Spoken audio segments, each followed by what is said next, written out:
I have absolutely no sailing experience, and yet here I am sailing across the Indian Ocean anyway. If you've been following along, you know our route got changed from Bali to Singapore, which is a relatively shorter sail compared to this one, which is from Bali to Seychelles, but first from Bali to Christmas Island. There were 3 of us on board who have never sailed before, so we were really nervous about seasickness, so we were being really proactive about taking Dramamine and making ginger tea. Can never be too prepared. Speaking of movement, I was convinced I would not be able to go down into my cabin the entire route, so I packed a bag that would stay upstairs just in case I was going to be living on the top of the boat the entire time. We did some prep work to the boat before we were prepared to go underway, and this included getting a safety briefing from our Captain Mara. If there is a man overboard, rule number 1 is to alert everyone else. Wow, my number 1 fear, a night shift alone. Midnight, feel free.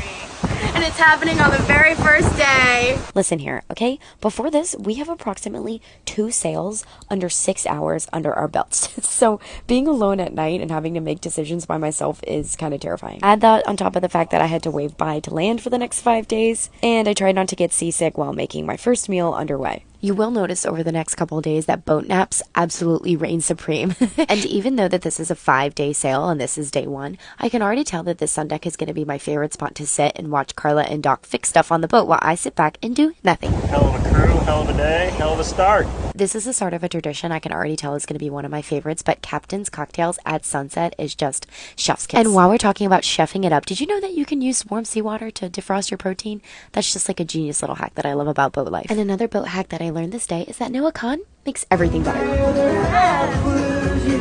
And oh my gosh, when I visited Emily on her shift, we almost kissed. We kiss now?